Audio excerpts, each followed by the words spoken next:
Olá, sexto ano! Sejam bem-vindos à nossa quarta aula de artes dessa temporada, tá bom? Espero que vocês estejam bem, estejam felizes, com saúde, assim como a família de vocês. Hoje nós iniciamos uma nova matéria, nós vamos falar sobre as artes do Egito Antigo. Agora nós vamos começar a estudar o desenvolvimento das artes ao longo da história. Vamos estudar um pouquinho de história, né? Junto com as artes, claro, voltada para as artes. Então, a primeira matéria que nós vamos começar a falar agora é do Egito Antigo. Nós vamos descobrir, gente, que muitos dos tipos das artes que existiam no Egito Antigo colaboraram para que existissem muitas artes que nós usamos hoje. Vocês vão conhecer a cultura, como esse povo fazia, como eles viviam. É muito interessante, tá bom? Então, espero que vocês acompanhem as aulas. Antes de nós iniciarmos a matéria nova, nós vamos corrigir o exercício da aula 3, onde eu fiz, né, o fechamento para vocês da matéria. Então, vamos lá? A correção da atividade 3... nós colocamos aí duas perguntas, né? Com letra A, B, C, D e E. Então, o número 1 foi: assista o vídeo da aula 3 no YouTube e observe com atenção as obras pontilhistas demonstradas. Após assistir, escreva à frente de cada nome de quadro o nome do artista que criou. Então, gente, para responder essa questão, tem que ter assistido a aula 3. Eu espero que vocês tenham assistido, né? Lá eu falei dos quadros, dos artistas, de como era feito, né? As questões da obra pontilhista. Então, espero que vocês tenham assistido. Se você não assistiu, corre lá e assiste e faz a atividade antes de corrigir, né? Comigo aqui, para você poder aprender. Porque a gente aprende quando a gente faz, né? Então, assiste o vídeo para você aprender, tá bom? A letra A fala Porto de Saint-Tropez. Então, gente, quem fez essa obra de arte? Foi o Paul Signac. Nós falamos muito dele, né? Lá na aula mostra esse quadro, essa obra dele, né? E eu estou querendo que vocês me respondam quem é o artista responsável por esses nomes de obras que estão aí. Então, da letra A, o artista responsável é Paul Signac. Letra B, Jovens Provençais no Poço. Quem fez essa pintura? Também foi Paul Signac. Como eu disse para vocês, gente, ele é um grande nome, né, no pontilhismo, dos artistas pontilistas, ele é um dos principais, não é o principal, assim, né, de todos, ele é um dos principais, tá? Teve outros também muito bom, mas o nome dele é, assim, referência, é extremamente citado quando se fala de arte pontilhista, tá bom? Então, quem fez o quadro da letra B também foi Paul Signac. Na letra C, o quadro Torre Eiffel. Quem fez esse quadro foi o famoso também renomado Georges Seurat, tá? Ele também fez quadros lindíssimos, também é um artista importantíssimo no pontilhismo. Vocês vão ouvir falar muito dele ainda em outras artes, tá? E ele foi que fez o quadro da letra C. Letra D, Retrato de Pere Tanguy. Eu até contei para vocês a história desse quadro, né? Por que ele foi feito, quem era a pessoa desse quadro. Tá lá na aula 3, tá? Quem fez esse quadro foi o Van Gogh, famoso Van Gogh. Vicente William Van Gogh, o nome dele todo, né? Letra E, Tarde de Domingo na Ilha Grande, que é esse quadro lindo que está aí do lado, que está em preto e branco, né? Mas o original dele tá bem fácil de achar na internet. É só você colocar esse nome aí lá na internet que vai aparecer o original dele, as cores originais. E quem fez foi o Georges Seurat também, que fez esse quadro. No número 2, utilize o pontilhismo para pintar o quadro sugerido, que é o quadro de Georges Seurat. Eu coloquei ele aí para você, preto e branco, na sua folha, e eu pedi para você reproduzir como o original. Vocês vão fazer como, gente? Em pontilhismo, né? Você vai colorir ele todo ou pintar, se você tiver tinta na sua casa. Se não tiver, pode fazer com canetinha. Se não tiver, pode fazer com lápis de cor. Você vai fazer com o recurso que você tiver, tá? Você vai refazer esse quadro como se fosse no pontilhismo, tá? Então não é colorir direto na folha, você vai fazer pontinhos até ele ficar todo colorido como o original. Só colocar lá na internet ou voltar lá na aula 3 que você vai ver as cores que o artista usou para você reproduzir no seu e vai ficar uma releitura linda do trabalho desse artista. Eu tenho certeza que você vai arrasar, tá bom? Então, gente, são essas questões que eu coloquei para vocês fazerem. Espero que todo mundo tenha conseguido, não é difícil, é um para-casa simples, né? E antes da gente começar a matéria, eu quero falar com você sobre a prova. Você sabe que está iniciando aí a semana de provas, né? Se o pai ou a mãe de vocês, o responsável, ainda não pegou a provinha na escola, pede para passar lá, entrar em contato, né? Para pegar a prova de artes, tá bom?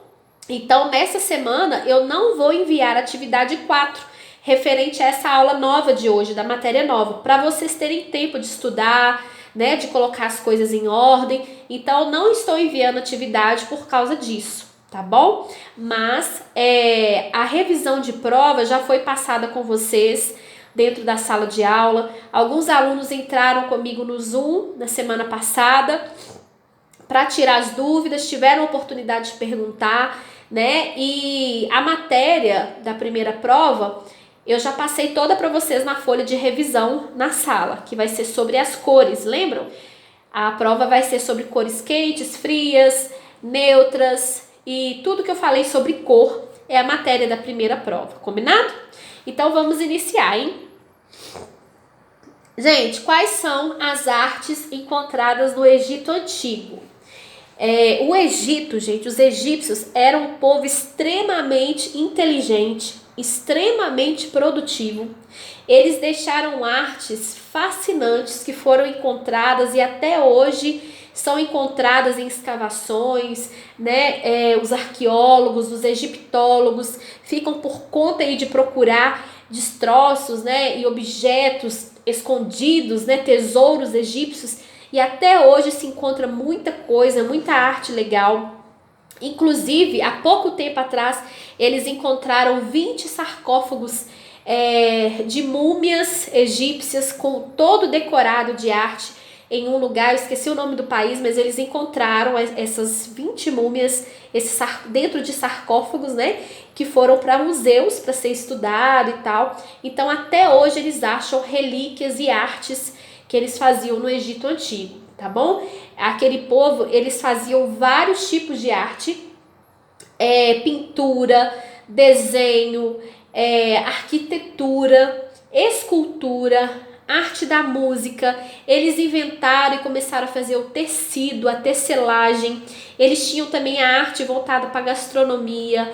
Eles faziam maquiagem, muitas coisas, meninas, que nós usamos hoje na maquiagem vieram dos egípcios. Eles que começaram a pintar, né, assim, definitivamente os olhos e tudo. A gente sabe que os índios, né, que os antigos, e até mesmo acredita-se, né, pelas pinturas rupestres, que o homem da caverna também pintava o rosto, né, pintava o corpo. Mas em questão de maquiagem, de delinear olhos, tudo, o povo egípcio também trouxe bastante contribuição pra gente. Coisas que nós usamos até hoje, eles já usavam lá no Egito Antigo, tá bom? Então, é muito importante que você saiba que eles foram criadores de artes, obras de artes importantíssimas e também de técnicas dessas artes, tá? Nós temos aí também, olha, as esculturas, né, os monumentos arquitetônicos, como por exemplo a entrada desse templo aí. Claro que tem algumas coisas em ruína, igual o segundo faraó que está aí, ele está em ruínas por causa do tempo, né, da erosão, das tempestades de areia que tem naquele local e tudo. Então já está assim danificado, mas é uma entrada de um templo. Se algum dia você viajar para o Egito, né, e tiver a oportunidade de conhecer como turista, muitos desses lugares estão abertos, você pode entrar lá dentro, conhecer a cultura, né, que foram feitos por eles. Como eu falei, tem a questão da transformação, né, do tecido. Eles começaram a fazer tecidos, começaram a tingir os tecidos para ter cor. E a maquiagem, como eu falei com vocês, tudo isso está dentro de artes, tá? Então é importante falar como que esse povo era inteligente e como esse povo já estava bem à frente de outras civilizações no que diz respeito à arte. Então vamos lá. Toda e qualquer arte do Egito, na verdade, tudo que eles faziam, né? Mas principalmente a arte, gente, sempre estava ligada aos deuses e também com a vida após a morte. Tudo que eles faziam era para cultuar a esses deuses, que eram vários, deuses pagãos eram vários, né? E tudo que eles faziam era para construir algo depois da morte. Eles acreditavam que a vida só ia começar a valer mesmo depois que eles morressem. Do outro lado, quando eles fossem para o outro lado, que eles morressem, na vida após a morte, é que eles iam poder usufruir de tudo que eles conquistaram aqui na Terra, tá bom?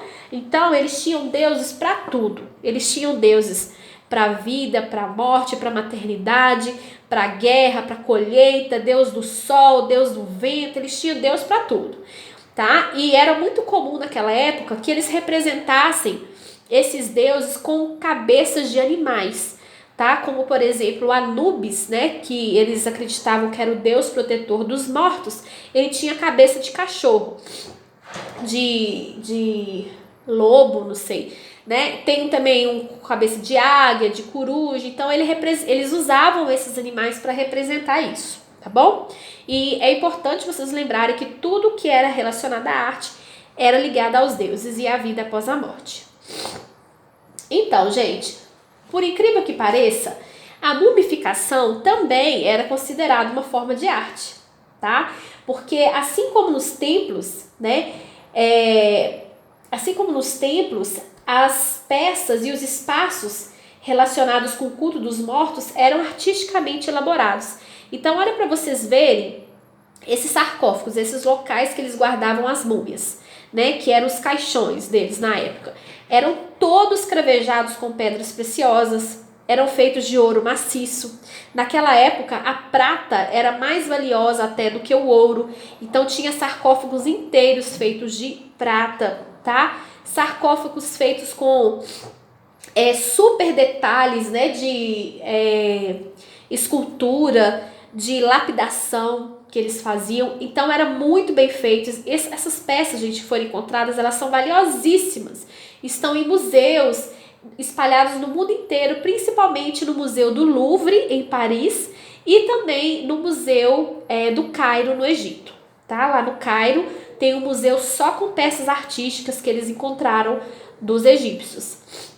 Então, a mumificação era considerada uma arte, tá? Eles acreditavam na imortalidade da alma e que ela poderia sofrer eternamente, caso o corpo fosse profanado. Então, o corpo, quando morria, para eles era sagrado, tá? Por isso, a mumificação se tornou um monumento importante, feito de forma impecável, com a intenção de proteger o corpo para a eternidade, tá bom?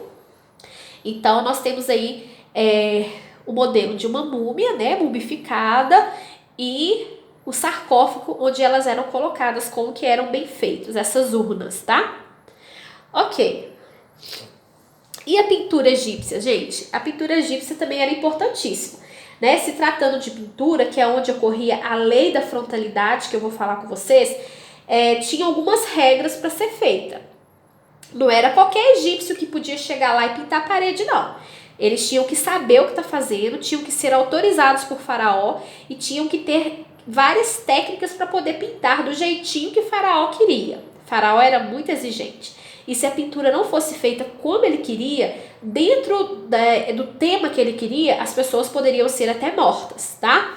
Então, o que tinha que ter na pintura? Ausência de 3 dimensões.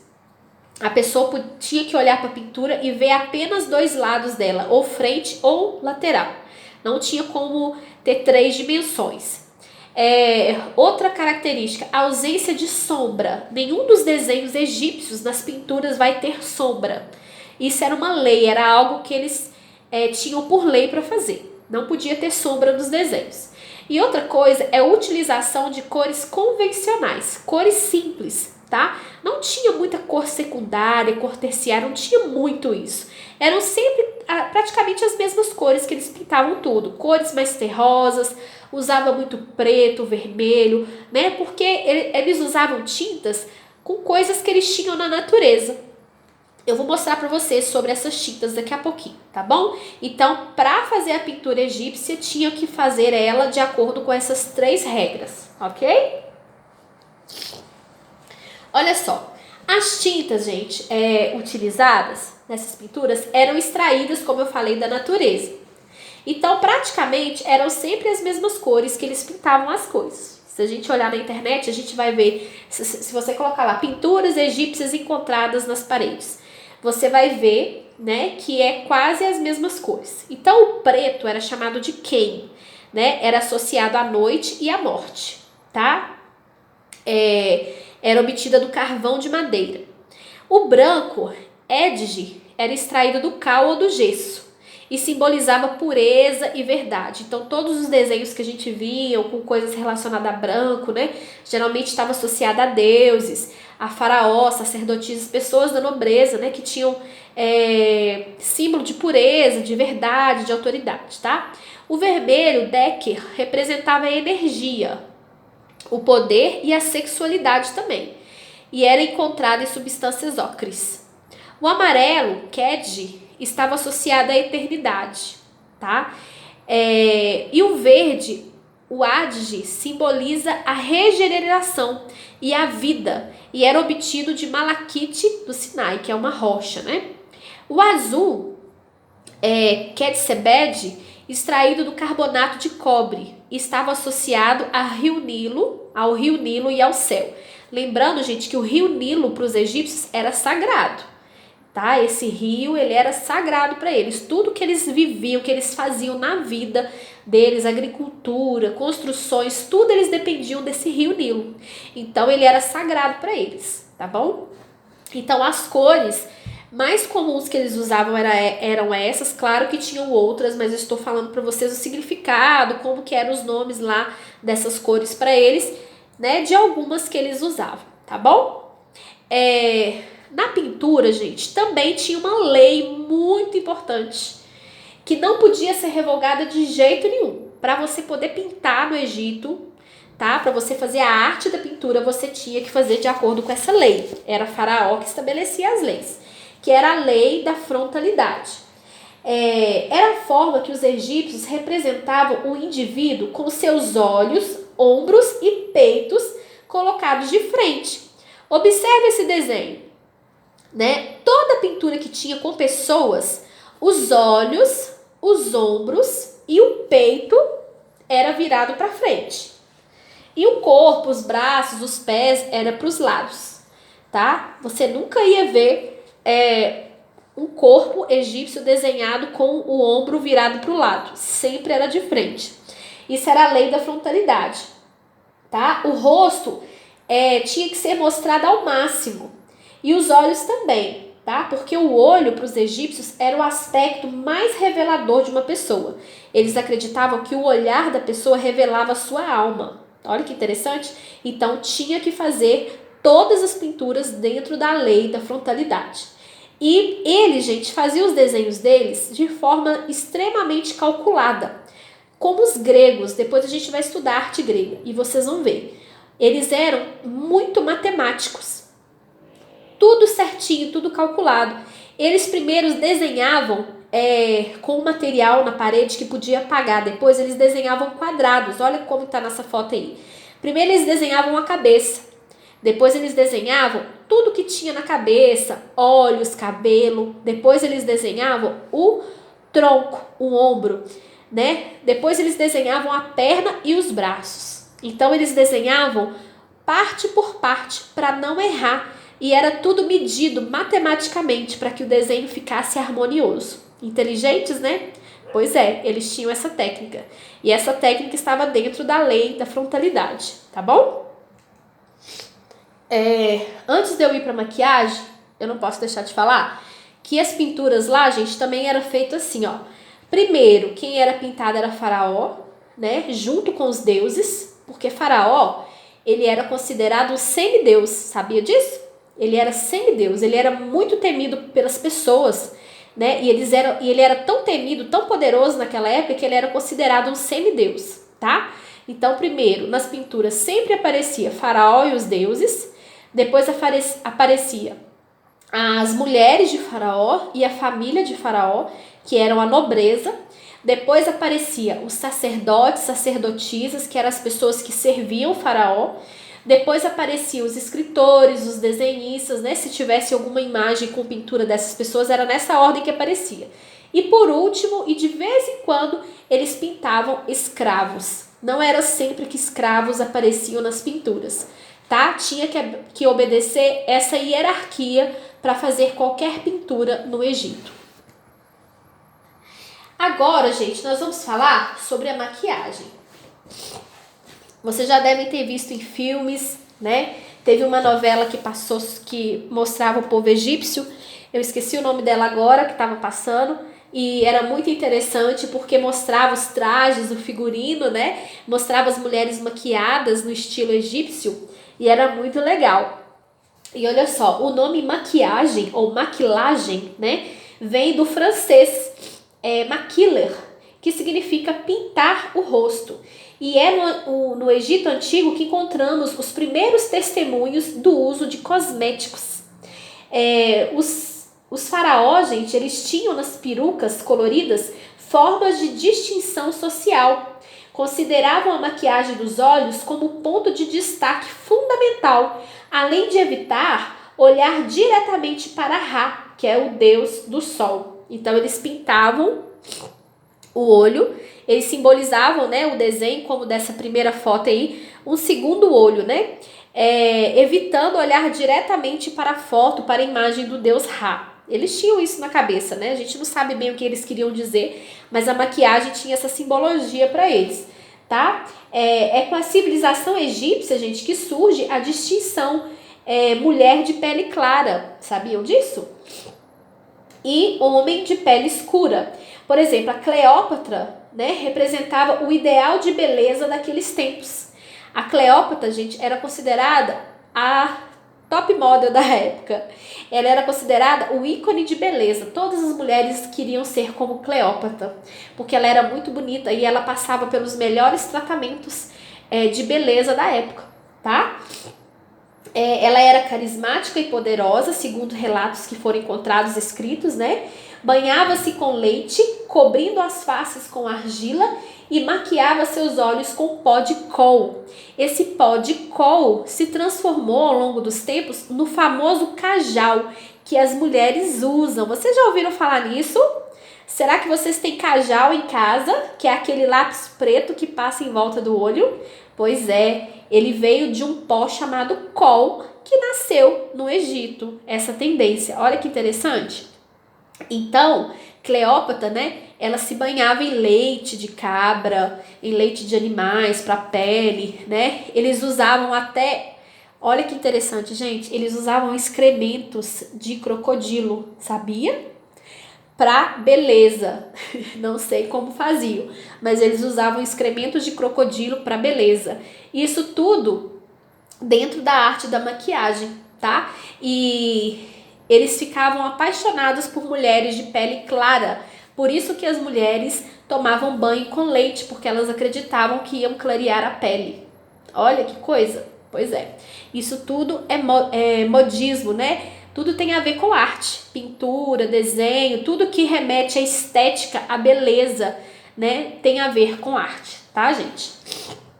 Ok, então é isso. Espero que vocês tenham gostado. Nossa aula 4 termina por aqui. É um assunto, gente, a arte no Egito é um assunto muito legal, porque são curiosidades muito legais. E nas próximas aulas eu vou trazer para vocês sobre arquitetura, escultura egípcia. Nós vamos dividir a aula em tópicos porque o assunto é muito grande, né? E é interessante a gente saber tudo.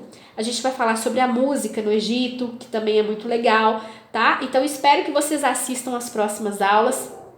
Espero também que vocês estudem para a prova. Essa matéria do Egito não vai cair na prova, vai cair só a matéria que eu dei na primeira parte, né, da aula, que eu dei revisão para vocês. A matéria do Egito não vai cair, pode ficar tranquilo, mas não é para deixar de assistir as aulas, né, gente? Porque na próxima prova vai cair, tá bom? Então, um abraço para vocês, espero que estejam tudo bem e não deixe de entrar nas reuniões do Zoom, tá bom? Lá você vai entrar para tirar dúvidas, não precisa ficar com vergonha, pode perguntar que eu estou lá para ajudar você a resolver sua dúvida, tá bom? Um grande abraço, fica com Deus.